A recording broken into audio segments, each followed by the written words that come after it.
মাহফিল এটা নেক কাজ করার জায়গা। যে কোনো নেক কাজ করলেই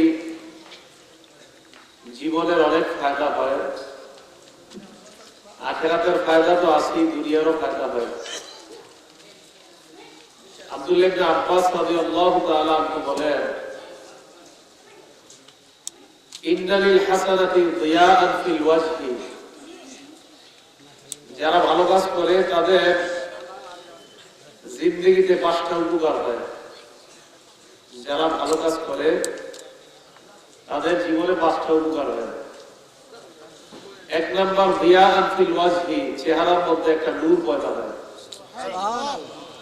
কালা মানুষ হইলেও দেখবেন আমলি যদি হয় তার ওই কালো চেহারার মধ্যে কেমন একটা মায়া, কেমন একটা মহব্বত আল্লাহ তৈরি করে দেয়।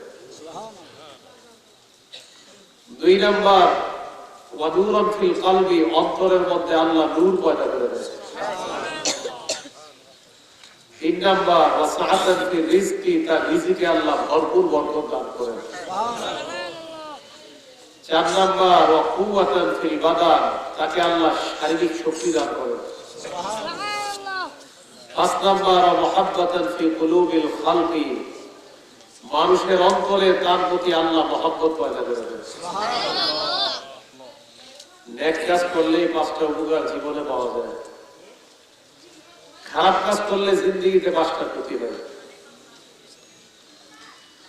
ইন্নালিস সাইয়্যা, খারাপ কাজ যারা করে, 1 নাম্বার সাওয়াদান ফিল ওয়াজহি, চেহারার মধ্যে গুনাহের একটা ছাপ আস্তে আস্তে তার চেহারায় পড়ে যায়। 2 নাম্বার অন্তরের মধ্যে যুলমাতান ফিল কলবি ওয়া ওয়াহশাতান ফিল কলবি, অন্তরের মধ্যে একাকী অবস্থা লাগে তার। দুনিয়ার মধ্যে নিজেকে একা মনে হয়, হতাশাগ্রস্তর মধ্যে এসে পড়ে থাকে, অন্তরে শান্তি পায় না। 3 নাম্বার ওয়ানুকসান ফিল রিজকি, রিজিকের মধ্যে অভাব অনটন দেখা দেয়। 4 নাম্বার ওয়াহনান ফিল বাদানি, শারীরিক শক্তি কমে যায়। 5 নাম্বার বুগযান ফি কুলুবিল খালকি, মানুষের অন্তরে তার প্রতি ঘৃণা সৃষ্টি হয়। খারাপ কাজ করলে 5টা ক্ষতি, ভালো কাজ করলে 5টা উপকার। আমরা যারা ভালো কাজ করতে আসলাম, করি যারা, আশা করা যায় আল্লাহ এই ভালো কাজের বিনিময় আল্লাহ আখিরাতে তো দিবেনই, দুনিয়াতেও যেন আল্লাহ দান করেন। আল্লাহ আমাদের সকলকে কবুল করেন। আমি আপনাদের সামনে সূরা কফ এর 35 নম্বর আয়াতে কারিমা তেলাওয়াত করেছি। এই আয়াতে আল্লাহ রব্বুল আলামিন বলেন, মানুষ মারা যাওয়ার পর আল্লাহ যখন তাদেরকে জান্নাত দান করবেন, তারা আল্লাহর কাছে যা চায় আল্লাহ তাদেরকে তাই দান করবে।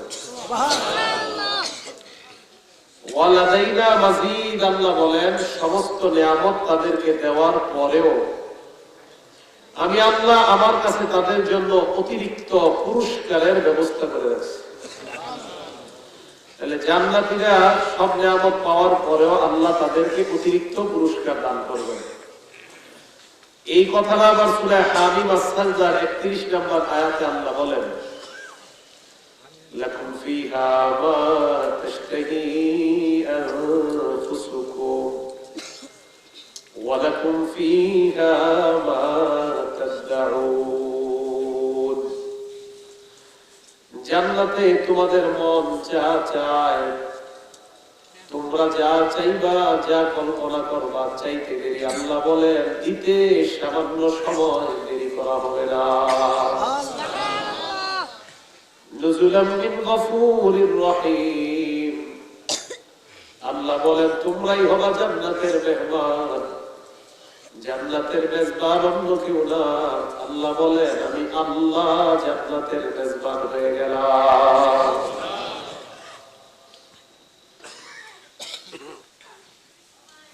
অতিরিক্ত পুরস্কার আল্লাহ দান করবেন।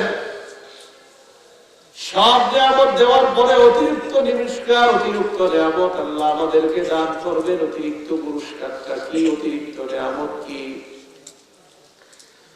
এই আয়াতের ব্যাখ্যায় মুফাসসিরিনে কেরাম বলেন, জিবরিল আমিন আল্লাহর নবীর সামনে আসলেন। আসার পর জিবরিল আমিনের হাতে একটা প্লেটের মতো অথবা একটা কাগজের মতো, এটার মধ্যে মানচিত্র। আল্লাহ নবী প্রশ্ন করলেন, জিবরাইল মা লাকা তাজিউ কুল্লা ইয়াউমিন বিআয়াতিন মিনাল কুরআন, তুমি সব সময় কোরআনের আয়াত নিয়ে আসো, আজকে কি নিয়ে আসলা ব্যাপারটা বুঝলাম না। জিবরাইল আমিন জবাব দেয়, ইয়া রাসূলুল্লাহ, এটা একটা মানচিত্র। নবী কয়, কিসের মানচিত্র? জিবরাইল আমিন বলে, ইয়া রাসূলুল্লাহ ইয়া হাবিবাল্লাহ, জান্নাতে মাজিদ নামে একটা মাঠ আছে, ওই মাঠ, এই মাঠের মানচিত্র আমি আপনার কাছে নিয়ে আসলাম। কিসের মানচিত্র? নবী বলেন, জিবরিল বলে, ইয়া রাসূলুল্লাহ, জান্নাতে জান্নাতীদেরকে আল্লাহ সব নিয়ামত দেওয়ার পরে অতিরিক্ত যে নিয়ামতটা দান করবেন, এই নিয়ামতের ব্যাপারে আল্লাহ পাক রব্বুল আলামিন কোরআনে বলছেন, আমি তোমাদের জন্য আমার কাছে অতিরিক্ত পুরস্কার রেখে দিলাম। এই অতিরিক্ত পুরস্কারটা কি? সব জান্নাতীরা জান্নাতের মধ্যে আনন্দ উল্লাস করে, নিয়ামত উপভোগ করতে থাকে। হঠাৎ জান্নাতীদেরকে কে যেন বলবে, আসসালামু আলাইকুম ইয়া আহলাল জান্নাহ, হে জান্নাতীরা তোমাদেরকে সালাম। জান্নাতীদেরকে সালাম দেওয়ার পর চারদিকে জান্নাতীরা তাকায়, কোথাও কাউকে তালাশ করে পায় না। হঠাৎ তার থেকে আওয়াজ আসবে, কাউকে তালাশ করে লাভ নাই, অন্য কেউ তোমাদেরকে সালাম দেয় নাই, আমি আল্লাহ তোমাদেরকে সালাম দিলাম। কে সালাম দেয়? আল্লাহ। আল্লাহ জান্নাতীদেরকে সালাম দেওয়ার পর এবার আল্লাহ জান্নাতীদেরকে প্রশ্ন করেন, হাল ওয়াজাদতুম মা ওয়া'দা রাব্বুকুম হাক্কান, আমি আল্লাহ তোমাদেরকে যা যা নিয়ামত দান করলাম সব নিয়ামত তোমরা পাইছো কিনা? জান্নাতীদের মধ্যে দুইটা গ্রুপ হয়ে যায়। একদল বলে, ওয়াজাদনা মা ওয়া'দানা রাব্বুনা হাক্কান, আল্লাহ আপনি যা যা ওয়াদা করেছেন সব নিয়ামত আমরা পাইলাম।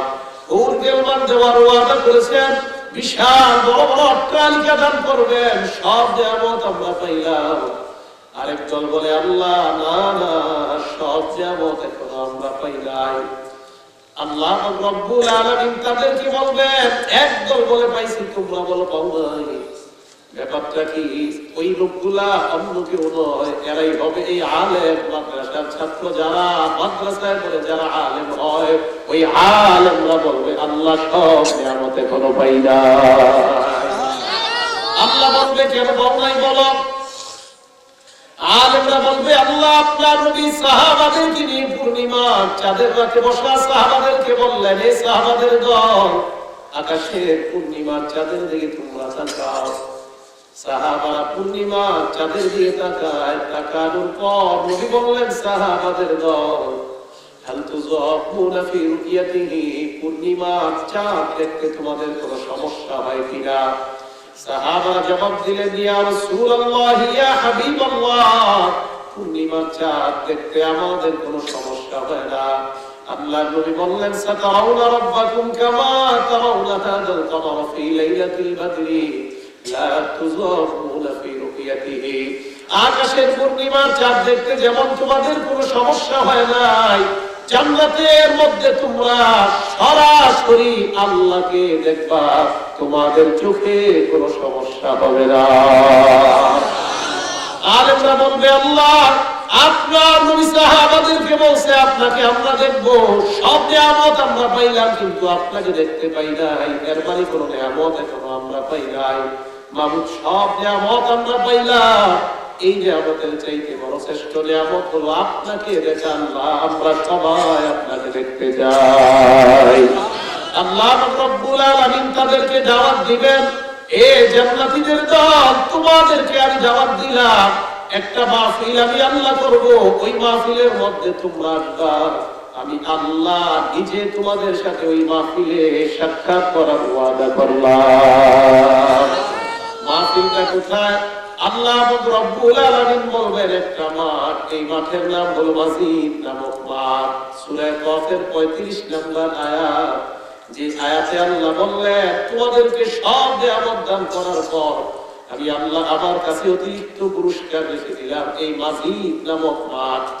এই মাসজিদ নামক মাঠে আল্লাহ দাওয়াত দেয়, সব জান্নাতীদেরকে দাওয়াত দেওয়ার পর জান্নাতীরা ওই মাঠের মধ্যে যাওয়ার আগে জিবরিল আমিন নবীর কাছে যে মানচিত্রটা নিয়ে আসলেন, এই মানচিত্রটাই হলো ওই মাঠের মানচিত্র, যে মাঠের মধ্যে আল্লাহ জান্নাতীদেরকে দেখা করার জন্য মাহফিলের আয়োজন করবেন। জিবরিল আমিন বলে, ইয়া রাসূলুল্লাহ, আমি আপনার কাছে কেন আনলাম এই মানচিত্র জানেন? জিবরিল আমিনকে নবী বলেন, না না ইয়া রাসূলুল্লাহ, ইয়া হাবিবাল্লাহ, আল্লাহ আমাকে বানাইছেন এক বর্ণনায় 100টা ডানা দিয়ে, আরেক বর্ণনায় 600টা ডানা দিয়ে আল্লাহ আমাকে বানাইছেন। আল্লাহ এতগুলা ডানা আমাকে দান করলেন, এক একটা ডানার মধ্যে এত ক্ষমতা, এত শক্তি আল্লাহ দান করলেন, একটা ডানা কোনা দিয়ে আমি পুরা দুনিয়াটা উল্টায় দিতে পারি, এত শক্তি আল্লাহ একটা ডানায় দান করেছেন। আমি আল্লাহর কাছে সিজদায় পড়ে রইলাম আর বললাম, আল্লাহ এক ডানার মধ্যে এত শক্তি আপনি দান করলেন, আমি আমার 600 ডানার শক্তি পরীক্ষা করে দেখতে চাই। আল্লাহ রব্বুল আলামিনকে এই কথা বলার পর আল্লাহ আমাকে জান্নাত দেখতে বললেন, জাহান্নাম দেখতে বললেন। আমি জান্নাত ঘুরলাম, জাহান্নাম ঘুরলাম, আমার শরীরের শক্তি কোনো খরচ হয় না, আল্লাহর দরবারে সিজদায় পড়ে রইলাম। একদিন আল্লাহ আমাকে বললেন, জিবরিল যাও যাও ওই মাঠের মধ্যে তুমি ঘুরে আসো, যে মাঠের মধ্যে আমি মাহফিল করব জান্নাতীদেরকে নিয়ে যাও, ওই ময়দানটার মধ্যে তুমি ঘুরে আসো। জিবরিল আমিন বলে, ইয়া রাসূলুল্লাহ, ইয়া হাবিবাল্লাহ, ওই মাঠের মধ্যে আমি ঘুরতে লাগলাম, এই প্রথম আমি আমার একটা ডানার শক্তি খরচ করে ফেললাম, দ্বিতীয় ডানাটা আমি ছেড়ে দিলাম, এইভাবে আমি ঘুরতে লাগলাম। আমার 2 ডানার শক্তি শেষ হওয়ার পর আমি আমার তৃতীয় চতুর্থ ডানা ছেড়ে দিলাম। এর আগে আমি আমার কখনো ডানার শক্তি শেষ করি নাই। এইভাবে আমি ঘুরতে ঘুরতে, ইয়া রাসূলুল্লাহ, এক পর্যায়ে আমি আমার 100 ডানার এক বর্ণনায় আমি আমার 600 ডানা ছেড়ে দিয়া ওই মাঠের মধ্যে আমি ঘুরতে লাগলাম। এক পর্যায়ে আমি ক্লান্ত হয়ে গেলাম, ক্লান্ত হয়ে আল্লাহর দরবারে সিজদায় পড়ে গেলাম। আল্লাহ আমাকে বলে, জিবরিল মাথা উঠাও। আমি মাথা উঠাইলাম, এবার আল্লাহকে প্রশ্ন করলাম, আল্লাহ আমি আপনার কাছে জানতে চাই, যে মাঠের মধ্যে আপনি আমাকে ঘুরতে বললেন, এই মাঠের কতটুকু আমি ঘুরতে পারলাম, আমি আপনার কাছে জানতে চাই। আল্লাহ পাক রব্বুল আলামিন বলে, জিবরিল এই মাঠের মধ্যে আমি আমার জান্নাতীদের সাথে মাহফিল করব, একটা আয়োজন করব। এই মাঠে তো বড় বানাইলাম, অতিরিক্ত পুরস্কার, এটা তো ছোটখাটো হলে হবে না, এই মাঠের একটা কোনা ধরে শেষ করতে পারো না। বিশাল বড় এক মাঠ, এটা জান্নাতীদের জন্য অতিরিক্ত পুরস্কার। এই মাঠের মধ্যে আয়োজন, মাহফিলে দাওয়াত, সব জান্নাতীরা মাহফিলে যাওয়ার জন্য রেডি হয়। আল্লাহ দুর্গের বান্দাদেরকে বলে, আমার জান্নাতীরা মাহফিলে আসবে, তাদের জন্য তো আয়োজনটা সুন্দর করা দরকার, ব্যবস্থাপনা সুন্দর করা দরকার। আমার জান্নাতীদের জন্য আয়োজনটা যেন চমৎকার হয়। মাহফিলের প্যান্ডেল বানাও, স্টেজ বানাও, স্টেজ বানানো হয়, প্যান্ডেল বানানো হবে, স্টেজের মধ্যে 3টা চেয়ার বসাও, 3টা চেয়ার বসানো হবে, প্রধান অতিথির চেয়ার, বিশেষ অতিথির চেয়ার, সভাপতির চেয়ার, এইভাবে 3টা চেয়ার পাতা হবে। আল্লাহ পাক বলবে, হে হুরুল মানের দল, আমার জান্নাতীরা কোথায় বসবে, তাদের বসার জন্য এক একটা রাজকীয় সিংহাসনের ব্যবস্থা করে দাও। মাঠের মধ্যে বিশাল বড় ময়দানের মধ্যে রাজকীয় সিংহাসনের ব্যবস্থা হওয়ার পর সব জান্নাতীরা মাহফিলের মধ্যে যখন আসবে, রওনা করবে, আসার পর জান্নাতীরা এক একজনের সিংহাসনের মধ্যে বসবে। একটা ব্যাখ্যার মধ্যে আসছে, জান্নাতীরা যখন সিংহাসনে বসা থাকবে, মনে করেন আপনাদের এলাকার কোনো বান্দা, আল্লাহ আমাদের সকলকে ওই মাহফিলে উপস্থিত হওয়ার তৌফিক দান করে দেয়। আপনাদের এলাকার কোনো বান্দা ওই সিংহাসনের মধ্যে বৈশা মনে মনে কল্পনা করবো, আল্লাহ বাদিয়াজান মদিনাতুল উলুম হাফিজিয়া মাদ্রাসা ছাত্র ওস্তাদের সাথে কত চললাম, তাদের সামনে কত গেলাম। আমি যে আলেম হইতে পারি নাই, তাদের কোরআন তেলাওয়াত আমি শুনতাম। মাবুদগো মাদ্রাসার হুজুরটাকে কত মহব্বত করতাম।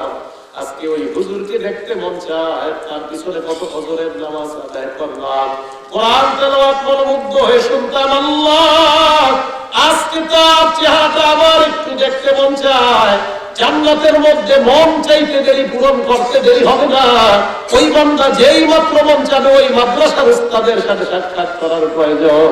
সাথে সাথে বান্দা তাকায় দেখবে ওই আলেমের সিংহাসন, তার সিংহাসনের সামনে আল্লাহ উপস্থিত করে দেয়। আসসালামু আলাইকুম হুজুর, কেমন আছেন আপনি? হুজুরও বলবে ভালো আছে। তুমি? আমি মাত্র কল্পনা করলাম আপনাকে। আল্লাহ বলেন এটা ওই জায়গা, যেই জায়গায় কল্পনা করতে দেরি আমি আল্লাহ চাহিদা পূরণ করতে দেরি করি না। সবাই বসা, বসা থেকে সব চুপচাপ বসা। স্টেজের দিকে তাকায়, স্টেজে চেয়ার কয়টা? তিনটা চেয়ার। সভাপতি, বিশেষ অতিথি, প্রধান অতিথি সব স্টেজের দিকে তাকায়। স্টেজের দিকে তাকায় দেখবে চেয়ার তিনটা খালি। তবে স্টেজের মধ্যে ভালো করে তাকায় দেখে স্টেজের মধ্যে আল্লাহ যত নবী বানাইছেন সব নবীরা আল্লাহর জান্নাতের স্টেজের মেহমান। সমস্ত নবীরা স্টেজের মধ্যে বসা। হঠাৎ কে যেন ঘোষণা করবে, এখন প্রধান অতিথি, বিশেষ অতিথি আর সভাপতির নাম ঘোষণা করা হবে। তারা তাদের আসন অলঙ্কৃত করবে। কেউ একজন ঘোষণা করবে, এখন আপনাদের সামনে বিশেষ অতিথি তার আসন গ্রহণ করবে। এই ঘোষণা করার সাথে সাথে সবাই বিশেষ অতিথির চেয়ারের দিকে তাকায়। তাকায় দেখবে বিশেষ অতিথির চেয়ারে আয়েশা আল্লাহর পয়গম্বর দাউদ নবী বসে যায়। সুবহানাল্লাহ। দাউদ নবী বিশেষ অতিথির চেয়ারে বসার পর সব জান্নাতীরা দাউদ নবীর দিকে দৃষ্টিতে তাকায় আছে। হঠাৎ ঘোষণা করা হবে, এখন প্রধান অতিথি তার আসন গ্রহণ করবে। মানুষগুলা কল্পনাও করতে পারবে না কারা এসে বলবে। এই কথা বলার পর সবাই প্রধান অতিথির চেয়ারের দিকে তাকায়। যে মাত্র প্রধান অতিথির চেয়ারের দিকে তাকায়, তাকায় দেখবে প্রধান অতিথির চেয়ারে অন্য কেউ নয়। প্রধান অতিথির চেয়ারে আমার আপনার হৃদয়ের মধ্যে যাকে আমরা সবসময় মহব্বতের শ্রেষ্ঠ জায়গাটা দিয়ে দেই, আমরা আমাদের জীবনের চাইতে যাকে বেশি মহব্বত করি, আমাদের নবী আয়েশা আল্লাহ জান্নাতের মাহফিলের প্রধান অতিথি হয়ে যায়। আমাদের নবী প্রধান অতিথির আসলে বসার পর সব জান্নাতীরা আমার নবীর দিকে এক দৃষ্টিতে তাকায় তাকায়, আহারে কত সুন্দর চেহারা, নিষ্পাপ চেহারাটার দিকে সবাই তাকায় থাকবে। আর বলা বলি করবে এই মানুষটাকে কিভাবে উহুদের ময়দানে কষ্ট দিল, তায়েফের ময়দানে এই মানুষটার শরীর থেকে কিভাবে বেঈমানরা রক্ত ঝরালো। সবাই নবীর দিকে তাকায় থাকবে। আমাদের নবী, আমাদের নবী, আমাদের নবী, এটা আমাদের গর্ব হবে। আমাদের নবী অন্য কারো নবী না, আমাদের নবী স্পেশাল। হ্যাঁ, আমার নবী সবার নবী, তবে স্পেশাল ভাবে আখিরি জামানার উম্মতের নবী হলেন তিনি।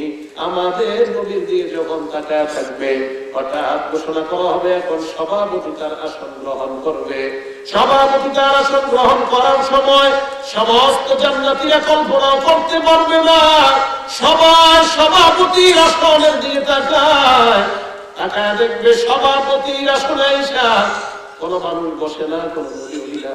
সভাপতির আসলে আয়েশা অন্য কেউ নয়, আমার আপনার নবী ওলি বলেন সকলের রব আল্লাহ। সভাপতির আসনে এসে যায়। আল্লাহ রব্বুল আলামিনের দিকে সব জান্নাতীরা এক দৃষ্টিতে তাকায় থাকবে। এর চাইতে বড় নিয়ামত আর জান্নাতীদের কাছে হবে না। আল্লাহ দিদারের চাইতে বড় নিয়ামত আর জান্নাতীরা কখনো তালাশ করে পাবে না। কারণ আল্লাহ কেমন জানি এটা আল্লাহই ভালো জানেন। সব জান্নাতীরা আল্লাহর দিকে তাকায় থাকবে। আল্লাহ রব্বুল আলামিন জান্নাতীদেরকে অনেক বছর এইভাবে কেটে যাওয়ার পর তাদেরকে বলবেন দৃষ্টি নামাও। জান্নাতীরা নজর নামায়, নামানোর পর আল্লাহ বলবেন হাল মিন মাজিদ, আর কোন নিয়ামত তোমরা চাও? জান্নাতীরা বলবে আল্লাহ আপনার দেখলাম এর চাইতে আরো বেশি কোনো নিয়ামত আছে কিনা? আল্লাহ কয় নিয়ামত তো এখনো শুরুই করি না। অতিরিক্ত পুরস্কার দেওয়ার ওয়াদা করছে কিন্তু শুরুই করি নাই।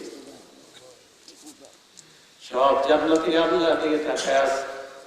এবার আল্লাহ পাক রব্বুল আলামিন বলবেন দুনিয়ার মাহফিল উদ্বোধন হইতো, দুনিয়ার মাহফিলের মধ্যে গজল হইতো, আমার মাহফিলে কেন গজল হবে না? আল্লাহ বলেন আমার মাহফিলে গজল হবে। গজল কে গাবে? মিকাইল। তুমি গজল গাওয়া শুরু করে দাও। মিকাইল গজল পাঠ করবে। আল্লাহ বলবে হুরগেল মানের দল, আমার এই বান্দাগুলা দুনিয়াতে 31 নাইট পালন করে নাই, মদ পান করে নাই, আমার এই বান্দাগুলা অশ্লীলতার মধ্যে লিপ্ত হয় নাই, আমার এই বান্দাগুলা বোতলের মধ্যে দেয় নাই, হাত দেয় নাই, বাবা তারা সেবন করে নাই। আজকে তুমি গজল গাইবা, আমার জান্নাতীরা খালি মুখে বসে থাকবে, ব্যাপারটা খারাপ দেখা যায়। হুরগেল মানের দল প্রত্যেকটা জান্নাতীর হাতে একটা গ্লাস ধরা দাও, শরাবান তহুরা ঢাইলা দাও, জান্নাতীরা শরাবান তহুরা পান করবে আর তালে তালে মিকাইলের সঙ্গীত শুনতে থাকবে। সব জান্নাতীরা মিকাইলের সঙ্গীত শুনতে শুনতে এক পর্যায়ে আল্লাহ পাক রব্বুল আলামিন যখন মিকাইলের সঙ্গীত শেষ করার পর আল্লাহ বলবেন হাল মিন মাজিদ, আর কোন নিয়ামত তোমরা চাও? জান্নাতীরা বলবে আল্লাহ আরো কোন নিয়ামত আছে কিনা? আল্লাহ বলবেন শুরুই তো হয় নাই। এবার আল্লাহ বলবেন আমার জান্নাতের মাহফিলের মূল কার্যক্রম আমি আল্লাহ এখন আরম্ভ করব। বিশেষ অতিথির দিকে তাকায় দাউদ পয়গম্বরকে বলবেন, এই দাউদ পয়গম্বর কত সুন্দর একটা কণ্ঠ আমি আপনাকে দান করলাম। দুনিয়াতে আপনি যখন জাবুর কিতাব তেলাওয়াত করতেন, আপনার তেলাওয়াত শোনার জন্য আকাশের পাখিগুলা গাছের ডালে বসে যাইতো। শুধু তাই নয়, সমুদ্রের মাছগুলা সমুদ্রের কিনারায় আইসা একনিষ্ঠভাবে আপনার জাবুর কিতাবের তেলাওয়াত তারা শুনতো। আল্লাহ পাক বলবেন দাউদ পয়গম্বর আজকে আপনি জাবুর কিতাব না, আমি আল্লাহ আমার নবীকে যে কালাম কোরআন আমি আল্লাহ দান করলাম, আপনি আজকে এই কোরআন থেকে আমার জান্নাতীদেরকে কোরআন তেলাওয়াত করে শোনায় দেন। এই কথা দ্বারা কি বোঝা যায়? শ্রেষ্ঠ গ্রন্থ একটাই, তার নাম হলো কোরআন। জাবুর কিতাব বলাকে আল্লাহ কয় কোরআন পড়ার জন্য। এবার প্রশ্ন জাগে দাউদ নবী তো কোরআনের হাফেজ না, আল্লাহ বলতে দেরি দাউদ নবীর সাথে সাথে 30 পারা কোরআনের হাফেজ হয়ে যায়। এবার প্রশ্ন জাগে এটা কিভাবে সম্ভব? আখিরাতের মধ্যে মুহূর্তের মধ্যে হাফেজ বানায় দেওয়া এটা আল্লাহর পক্ষে সম্ভব। দুনিয়ার মধ্যে এমন মানুষ আছে 7 দিনে কোরআন মুখস্থ করছে। ইমাম আবু হানিফা রাহমাতুল্লাহি আলাইহি দরবারে ছাত্র নিয়ে আসছে। ছাত্রের নাম হলো মুহাম্মদ, সুন্দর দেখতে। তার বাবা নিয়ে আসছে ইমাম আবু হানিফা রাহমাতুল্লাহি আলাইহির কাছে। আয়েশা কয় ইমাম আযম আবু হানিফা, আমার এই সন্তানটা আপনার ক্লাসে ভর্তি করাইতে চাই। ইমাম আবু হানিফা ওই বাচ্চাকে প্রশ্ন করলেন হাল আনতা হাফেজ, তুমি কি কোরআনের হাফেজ? বাচ্চা জবাব দেয় লাস্তু বিহাফিজিন, আমি হাফেজ না। এই কথা বলার পর ইমাম আবু হানিফা বললেন লা ইউমকিনু লি আহাদিন আন ইয়াজলিসা ফি দারসি ইল্লা আন ইয়াকুনা হাফিজা আও আন ইয়াহফাজাল কুরআন। আমার ক্লাসে বসার আগে শর্ত হলো কোরআন মুখস্থ করা। কোরআন শরীফের হাফেজ যদি না হয় আমি আমার মাদ্রাসায় ভর্তি নেই না। ইমাম আবু হানিফা এই কথা বলার পর ওই বাচ্চার বাবাকে বললেন আপনার সন্তানকে কোরআন মুখস্থ করান, এরপর আমার ক্লাসে ভর্তি করাবেন। এই কথা প্রমাণ করে আমরা যে ইমাম আযম আবু হানিফার অনুসরণ করি, এই ইমাম আযম আবু হানিফা সব ছাত্রগুলা বড় বড় আলেম মুহাদ্দিস, পাশাপাশি প্রত্যেকটা ছাত্র কোরআনের হাফেজ। এর কারণ কি? কারণ ইমাম আবু হানিফা ওনার ক্লাসে হাফেজ কোরআন ছাড়া কাউকে ভর্তি দেয় না। মুহাম্মদ রাহমাতুল্লাহি আলাইহির বাবা ওনাকে নিয়ে যায়, যাওয়ার পর 7 দিন পরে আবার নিয়ে আসছে। কয়দিন পরে? 7 দিন পরে আসার পর ইমাম আবু হানিফা রাহমাতুল্লাহি আলাইহি বললেন, কি ব্যাপার? আমা কুলতু লাকা আল্লা তাজলিসা ফিল মাজলিসি ইল্লা আন তাহফাজুল কুরআন। সিরাত ইমাম মুহাম্মদে আসছে, আমি কি তোমাকে বলি নাই আমার ক্লাসে কোরআন মুখস্থ করা ছাড়া আমি ভর্তি করি না? ইমাম মুহাম্মদ জবাব দেয়, হাফিজতু কুরআন ফি উসবুইন আই ফি 7 আইয়াম। আমি গত 7 দিনে পুরা 30 পারা কোরআন মুখস্থ করে আসলাম। দুনিয়াতে 7 দিনে হয়ে যায়, আখিরাতে তো মুহূর্তের মধ্যে কোনো ব্যাপারই না। আমাদের বাংলাদেশে 56 দিনে কোরআনের হাফেজ আছে। আমাদের বাংলাদেশে 30 দিনে কোরআনের হাফেজ। যাত্রাবাড়ির মাহমুদুল হাসান সাহেব 30 দিনে কোরআনের হাফেজ। মোহাম্মদপুরের মনসুরুল হক সাহেব 30 দিনে কোরআনের হাফেজ। তো 30 দিনে যদি দুনিয়ার মধ্যে হাফেজ হয়ে যায়, তাহলে 1 সপ্তাহের মধ্যে হাফেজ হয়ে যায়। আখিরাতের মধ্যে মুহূর্তের মধ্যে হাফেজ হওয়া কোনো ব্যাপার না। আল্লাহ পাক রব্বুল আলামিন দাউদ নবীকে যখন বলবে কোরআন পড়েন, দাউদ নবী পড়বে তাবারাকাল্লাযী বিয়াদিহিল মুলকু ওয়া হুয়া আলা কুল্লি শাইইন কাদির। দাউদ নবী সূরা মুলক তেলাওয়াত করবে। সূরা মুলক কারা কারা পড়তে পারেন? পারেন না পড়তে পারেন কারা কারা? দেখি দিকে দিকে পড়তে পারেন কারা কারা? আছেন সূরা মুলক? আরে কত কম সংখ্যা। নাম দিয়েছে তাফসীরুল কোরআন মাহফিল। অথচ আমার শ্রোতাদের মধ্যে কত মুষ্টিময় মানুষ সূরা মুলক পড়তে পারে। আল্লাহর নবী বলেন, কোন বান্দা যখন কবরের মধ্যে যায়, হঠাৎ ওই বান্দা তাফসীর ইবনে কাসিরে আসছে, তাকায়া দেখবে সবুজ একটা পাখি তার কবরে দেখা যায়।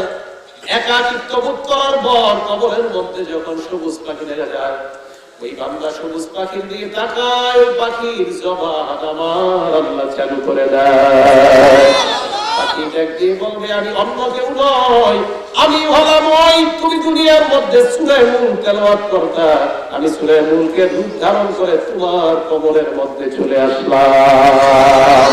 আল্লাহর নবী বর্ণনা করেন, কদ ওয়াদিতু, আমার আশা, আন্না ফি কলবি কুল্লি মুমিনিন সূরাতুল মুলক, আমার আশা। আল্লাহর নবী বলেন, প্রত্যেকটা মুমিনের হৃদয়ে যদি সূরা মুলকটা থাকতো, নবী বলেন এটা আমার আশা। এক বর্ণনায় বান্দাকে যখন কবরের মধ্যে রাখা হবে, রাখার পর তার মাথার কাছ দিয়ে আযাব আসবে, হাতের কাছ দিয়ে আযাব আসবে, পায়ের কাছ দিয়ে আযাব আসবে। আযাব আসার পর তার মুখ ডাক দিয়ে বলবে, লাইসা লাকা আলাইহি সাবিল, এই বান্দার কাছে যাওয়ার তোমার কোনো রাস্তা নাই। আগুন ডাক দিয়ে বলবে, কেন? ওই মুখ ডাক দিয়ে বলবে, ফাইন্নাহু ইয়াকরাউ বি সূরাতুল মুলক, কারণ এই বান্দা আমি এই মুখের মাধ্যমে সূরা মুলক দুনিয়ার মধ্যে তেলাওয়াত করব, এই জন্য এই বান্দার কাছে যাওয়ার তোমার কোনো রাস্তা নাই। পায়ের কাছ দিয়ে যাবে, হাতের কাছ দিয়ে যাবে, তারাও বলবে এই বান্দা সূরা মুলক তেলাওয়াত করতো, তার কাছে যাওয়ার তোমার কোনো রাস্তা নাই। এই হাদিসগুলো প্রমাণ করে তাফসীরে জালালাইন বলেন, হাসিয়ার মধ্যে বর্ণনাগুলা ইবনে শিহাব আয-যুহরি থেকে বর্ণনা, ওই বান্দা চারদিক থেকে আযাব আসার পর সূরা মুলক যারা নিয়মিতভাবে তেলাওয়াত করতো, ওই সূরা মুলকের কারণে তাদের কবরের আযাব আল্লাহ মাফ করে দেয়। ভালো করে মনে রাখবেন, এই সূরাটার নাম সূরা মুলক। এই সূরাটার আরেকটা নাম সূরাতুল মুজাদিলা। কি নাম? 28 নম্বর পারার প্রথম সূরার নাম সূরাতুল মুজাদালা। এই সূরাটার আরেকটা নাম সূরাতুল মুজাদিলা। মুজাদিলা মানে ঝগড়া করা। এই সূরাকে মুজাদিলা কেন বলা হয়?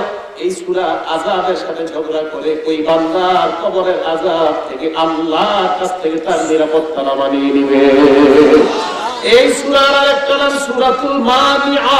মানিআ মানে প্রতিবন্ধক সৃষ্টিকারী। কেন এই সূরাকে সূরাতুল মানিআ বলা হয়? এই কারণে বলা হয়, কারণ এই সূরাটা প্রতিবন্ধক করবে কিসের মধ্যে? যেই বান্দা সূরা মুলক নিয়মিত তেলাওয়াত করত, তার মাঝে আর আযাবের মাঝে প্রতিবন্ধকতা সৃষ্টি করে ওই বান্দার কবরটা আল্লাহর পক্ষ থেকে কিয়ামত পর্যন্ত জান্নাতের সার্টিফিকেট নিয়ে নেবে। সূরা মুলক নিয়মিত পড়বেন, যখন পড়েন পারেন। যদিও রাতে পড়া ভালো, আপনি যখন পারেন, দিনের যেই কোনো সময় পারেন আপনি পড়বেন। এটা দিনের যেই কোনো সময় পারেন এই সূরা পড়বেন। নবীজি বলেন, আমার আশা, আরে প্রত্যেকটা মুমিনের হৃদয়ে যদি এই সূরাটা থাকতো, পড়বেন ইনশাআল্লাহ। প্রত্যেকে যদি পারেন নিয়মিত পড়বেন, এই সূরাটা পড়বেন আর আশা করবেন যে কবরের আযাব আল্লাহ মাফ করে দিবেন। দাউদ নবীকে বলবেন আপনি তেলাওয়াত করেন, দাউদ পয়গম্বর তেলাওয়াত করবে সূরা মুলক তেলাওয়াত করার পর। দাউদ নবী যখন সূরা মুলক তেলাওয়াত করবেন, সমস্ত জান্নাতীরা অবাক হয়ে দাউদ নবীর তেলাওয়াত শুনবে, এত সুন্দর তেলাওয়াত। দাউদ নবীর তেলাওয়াতে মুগ্ধ হয়ে সমস্ত জান্নাতীরা তার তেলাওয়াতটা উপভোগ করতে থাকবে। সব জান্নাতীরা এক বাক্যে সমস্ত জান্নাতীরা বলা বলি করবে, আরে এত সুন্দর তেলাওয়াত, এর চাইতে সুন্দর তেলাওয়াত মনে হয় আর কখনো হতেই পারে না। দাউদ নবীর তেলাওয়াত শোনার পর সমস্ত জান্নাতীদের উপর একটা অবস্থা যখন চলে যাবে, আল্লাহ পাক রব্বুল আলামিন বলবে, জান্নাতীরা দৃষ্টি নামাও, আগের অবস্থায় ফিরে আসো। জান্নাতীরা আবার যখন হুশের মধ্যে ফিরে আসবে, আল্লাহ পাক রব্বুল আলামিন বলবেন, আর তোমরা কি চাও? জান্নাতীরা বলবে, আল্লাহ এই তেলাওয়াতের চাইতে আর মনে হয় মিষ্টি কোন সুর জান্নাতের মধ্যে আপনি বানান নাই। আল্লাহ পাক বলবেন, আসল নিয়ামতটা তো এখনো তোমাদেরকে দেখাই নাই। এবার আল্লাহ প্রধান অতিথির দিকে তাকায়, প্রধান অতিথির দিকে তাকানোর পর আল্লাহ পাক রব্বুল আলামিন বলবেন, হাবিব قد أنزلت عليك القرآن, আমি আপনার উপর কোরআন নাযিল করলাম। وحملت المشقة لهذا, এই কোরআনের জন্য আপনি কত কষ্ট সহ্য করলেন। তায়েফের ময়দানে মাইর খাইলেন, উহুদের ময়দানে দান্দান মুবারক শহীদ করলেন। এই কোরআন আপনি যখন তেলাওয়াত করতেন, রাতের আধারে বেঈমানরা পর্যন্ত আপনার তেলাওয়াত শুনতো। রাতের আধারে আপনার তেলাওয়াতগুলো শুনে সকালের আগে আগে তারা বিদায় নিত। আপনার সাহাবায়ে কেরাম আপনার তেলাওয়াত শুনতো। শুধু তাই নয়, ওলীদ ইবনে মুগীরা কয়েকজন বেঈমান নিয়ে পরামর্শ করছে, আন্তর্জাতিক ভাবে যেন মুহাম্মদ কাউকে দাওয়াত দিতে না পারে, কি করা যায়। সব বেঈমানরা একত্রিত হয়ে পরামর্শ করলো, মুহাম্মদের দাওয়াতের মধ্যে বাধা দেওয়ার জন্য আমরা পরামর্শ একান্ত প্রয়োজন। বেঈমানরা পরামর্শ করলো, কি করা যায়। সব বেঈমানরা বলল, ওলীদ ইবনে মুগীরা তুমি লিডার, তুমি আমাদেরকে পরামর্শ দিবা, তোমার পরামর্শ অনুযায়ী আমরা কাজ করব। কাফেররা একজন বলল, আমাদেরকে কেন একত্রিত করলাম? এবার বেঈমানরা কয়, সামনে হজের মৌসুম, হজের মৌসুমে কত দেশ থেকে কত মানুষ আসবে, মুহাম্মদ যেন তাদের সাথে কথা বলতে না পারে। কথা বলতে দিলেই মুহাম্মদ আন্তর্জাতিক ভাবে তার দাওয়াতি কর্মকাণ্ড চালায়া দিবে। এই কথা পরামর্শ হইল। এক বেঈমান পরামর্শ দেয়, মুহাম্মদকে আমরা বিদেশীদের কাছে বলবো মুহাম্মদ একজন গণক, তাহলে মুহাম্মদের কাছে আর যাবে না।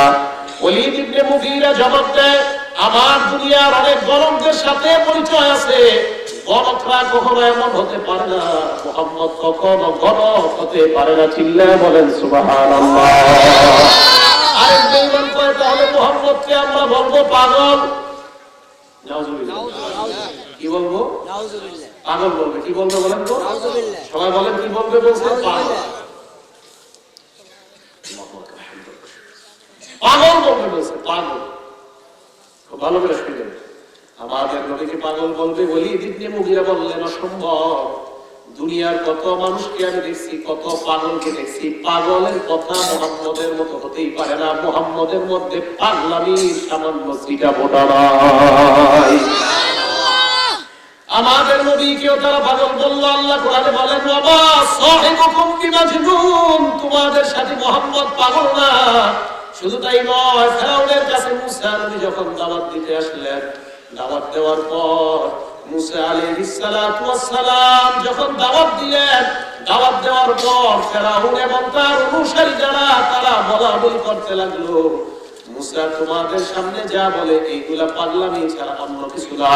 মুসা নবী তাদেরকে বললেন, আলা রাব্বুকুম ওয়া রাব্বু আবাইকুমুল আউয়ালিন, আমি যে রবের দাওয়াত দিলাম, এই রব তোমাদের রব, তোমাদের পূর্ববর্তীদের রব। এই কথা বলার পর ফিরআউন কয়, ইন্না রাসূলাকুমুল্লাযী উরসিলা ইলাইকুম লামাজনুন, যেই মুসাকে তোমাদের কাছে প্রেরণ করা হয়েছে এই মুসা একজন পাগল। জুড়ে বলেন নাউযুবিল্লাহ। মুসা নবীকেও পাগল বললেন, আমাদের নবীকেও পাগল বললেন। এই জামানায় ওলামায়ে কেরামদেরকে একদল পাগল বলে, পাগল বললে আলেমরা নারাজ হয় না, কারণ পাগল শব্দটা সহ্য করেছে নবীরা, নবীর ওয়ারিস আলেমরাও সহ্য করবে, কোনো সমস্যা নাই। তবে মনে রাখবেন, যারা পাগল বলে আর যাদেরকে পাগল বলা হয়, যাদেরকে পাগল বলা হয় তারা হলো নবীদের অনুসারী, ওয়ারাসাতুল আম্বিয়া, আলেমের দল। আর যারা পাগল বলে তারা হলো ফেরাউন আর আবু জাহেলের গোষ্ঠী। এই কোরআন প্রমাণ করে, কোরআন বলতেছে। হক কথা বলার পরে পাগল, আমগো নবী গিয়ে পাইছে কইছে পাগল। আলেমরা হক কথা বললে পাগল হয়, পাগলে কয় কি? এই জন্য মনে রাখবেন, কোন আলেম হক কথা বলার পর তাকে যদি কেউ পাগল বলে, ওই আলেম নবীর ওয়ারিস, আর যে পাগল বললো এটা ফেরাউন আর আবু জাহেলের ওয়ারিস। সহজ কথা। কোরআনের কয়টা দলিল ছেড়ে অসংখ্য অগণিত দলিল। আমার তো এই বিষয়ে আলোচনা না। আমাদের নবীকে পাগল বলবে, ওয়ালিদ ইবনে মুগীরা বলল না, পাগল বলা যাবে না, মুহাম্মদের কথার সাথে পাগলের কথার কোনো মিল নাই, তাই মুহাম্মদকে পাগল বলা যাবে না। এবার তারা বলল তাহলে জাদুকর বলবো। ওয়ালিদ ইবনে মুগীরা জবাব দেয়, আমি দুনিয়ার কত বড় বড় জাদুকরদের সাথে চলাফেরা করছি, মুহাম্মদের কথার মধ্যে কোনো জাদুর লেশ মাত্র আমি খুঁজে পাই নাই, অতএব তাকে জাদুকর বলা যাবে না। ওয়ালিদ ইবনে মুগীরা এক পর্যায়ে তাদেরকে বলল, একটা কিছু বলতেই তো হবে, পাগল বলবা না অথবা গণক বলবা না, তোমরা জাদুকর বলতে পারো। আরেক বর্ণনায় থাক সব বাদ দাও, মুহাম্মদকে শুধু পাগল বলবা। প্রত্যেকটা দরজার মধ্যে দাঁড় করায় দিছে যুবক ছেলেদেরকে, আজি সাহেবরা ঢুকবে আর বলবা ওই পাগলের কাছে কেউ যাবেন না। অনেক দেশ থেকে মানুষ হজ করতে আসে, দরজা দিয়ে ঢুকার সময় আজি সাহেবদেরকে বলে দেয়, সাবধান, মক্কা আসছেন ভালো কথা, একটা পাগল আছে, বিখ্যাত পাগল, ওই পাগলের কাছে আপনারা যাবেন না। সবাই এই কথা শুনতে শুনতে বারবার যখন বলল পাগল, এবার সবাই কয় এত বিখ্যাত একজন পাগলকে যদি না দেখা যায় তাহলে তো ব্যাপারটা খারাপ দেখা যায়, এই বিখ্যাত পাগলটাকে দেখা দরকার। বলা বলি করতে লাগলো, পাগলটাকে আমাদেরকে চিনা দাও। যুবকরা জানায় দিল, ওই যে কাবা চত্বরে একটা লোক বসা, এই লোকটা পাগল, সাবধান, তার সামনে যাবে না। অনেক মানুষ তার সামনে গেলেন, যাওয়ার পর দেখে আমার নবী কি যেন তেলাওয়াত করে, আর ডাক দিয়ে বলল, তোমাকে কেন সবাই পাগল কয়? আল্লাহর নবী বললেন, যেই কারণে পাগল কয় ওই কারণগুলো তোমাদের সামনে বলবো কিনা? হয় বলো। আমার নবী কোরআনের আয়াত তাদের সামনে পড়তে লাগলেন, আর কিছু বলতেছিলেন না, শুধু কোরআন পড়তে লাগলেন। তাদের দিকে তাকায় দেখা যায় তাদের চোখ দিয়ে চক্র করে চোখের পানি পড়া শুরু হয়ে যায়। আমার নবী কোরআন তেলাওয়াত করে, আর ওই মানুষগুলা পাগল কাকে বললো? ওই মানুষগুলোর মধ্যে অসংখ্য অগণিত বিদেশি মানুষ আমার নবীর তেলাওয়াত শুনে কালিমা পড়ে মুসলমান হয়ে যায়। আল্লাহ রাব্বুল আলামিন বললেন, আপনার তেলাওয়াত দুনিয়ার মানুষগুলো শুনে মুসলমান হয়ে যাইত। আপনার তেলাওয়াত শোনার পর আপনার সাহাবায়ে কেরাম এত পরিমাণ কাঁদতেন।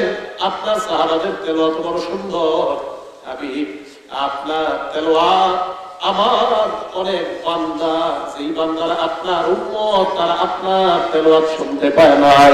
ইয়া রাসূলুল্লাহ, আপনার যে উম্মত আপনার তেলাওয়াত শুনতে পায় নাই, কিয়ামত পর্যন্ত আমি যত উম্মত বানাইলাম, আজকে আপনি আপনার কণ্ঠে এই সবার সামনে কোরআন পাঠ করে শোনায়া দেন।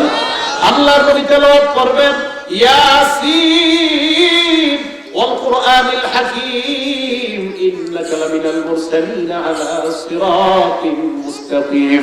আল্লাহর নবী সূরা ইয়াসিন তেলাওয়াত করবে। আল্লাহর নবী সূরা ইয়াসিন তেলাওয়াত করার পর সব জান্নাতীরা দাউদ নবীর তেলাওয়াতের সুর ভুলে যাবে, আর সবাই বলাবলি করতে লাগবে, এর চাইতে চমৎকার তেলাওয়াত আর জান্নাতের মধ্যে হতেই পারে না। আমার নবীর তেলাওয়াত শুনে সব জান্নাতীরা বেহুশের অবস্থা। আল্লাহ পাক রব্বুল আলামিন সব জান্নাতীদেরকে বলবেন, খুশি ফিরে আসো, মাথা তোমরা নামাও। এবার জান্নাতীদেরকে বলবে, হাল মিন মাজিদ, আর কোন নিয়ামত তোমরা চাও? জান্নাতীরা বলবে, আল্লাহ দাউদ নবীর তেলাওয়াত আমরা শুনলাম, আপনার নবীর তেলাওয়াত আমরা শুনলাম, আমাদের মনে হয় মাহফিল আজকে সার্থক। আল্লাহ আরো কোন নিয়ামত বাকি আছে কিনা? আল্লাহ বলেন আসল নিয়ামত এখনো দেখাই নাই। এবার আল্লাহ বলবেন আমি আল্লাহ দুনিয়াতে কোরআন নাযিল করলাম, ইন্না আরাদনাল আমানাতা আলাস সামাওয়াতি ওয়াল আরদি ওয়াল জিবাল فأبين أن يحملنها وأشفقن منها وحملها الإنسان إنه كان ظلوما جهولا। আল্লাহ বলবেন দুনিয়াতে আমি কোরআন নাযিল করলাম, কোরআন নাযিল করার পর আমি আসমানের সামনে রাখলাম, পাহাড়ের সামনে রাখলাম, পর্বতের সামনে রাখলাম। فأبين أن يحملنها পাহাড়ে কোরআন নিতে চায় নাই, পর্বতেই কোরআন নিতে চায় নাই, আসমান জমিনে কোরআন নিতে চায় নাই। সবাই ভয় পেয়েছে, এ মানুষ তোমাদেরকে কত দুর্বল করে আমি বানাইলাম, তোমরা এই কোরআন ধারণ করলা। তোমরা কোরআন নিলে, কোরআন নেওয়ার পর তোমরা কোরআন তেলাওয়াত করতা, আর তোমরা মনে মনে বলতা আল্লাহর কালাম, আমি মানুষের কণ্ঠে যদি এত সুন্দর হয়, আল্লাহর কালামটা আল্লাহর কণ্ঠে কত সুন্দর, আল্লাহর কথা যদি আমার কণ্ঠে এত সুন্দর হয়, আল্লাহর কালাম আল্লাহর কণ্ঠে কত সুন্দর। আল্লাহ নবীর সাহাবারা এত সুন্দর করে কোরআন পড়তে পারতেন। নবীর একজন সাহাবা উবাই ইবনে কাব রাদিয়াল্লাহু তাআলা আনহু, এই উবাই ইবনে কাবকে আল্লাহ নবী কয়, উবাই তুমি কোরআন পড়ে আমারে শোনাও। হযরত উবাই কয়, ইয়া রাসূলুল্লাহ আমি আপনাকে কোরআন শোনাবো, অথচ আপনার উপর কোরআন নাযিল করা হয়। আল্লাহ নবী কয়, উবাই তুমি কোরআন পড়ো। হযরত উবাই কোরআন পড়া শুরু করলেন, আবার থামলেন। আল্লাহ নবী কয়, উবাই তুমি আবার পড়ো। উবাই কোরআন তেলাওয়াত করলেন, আবার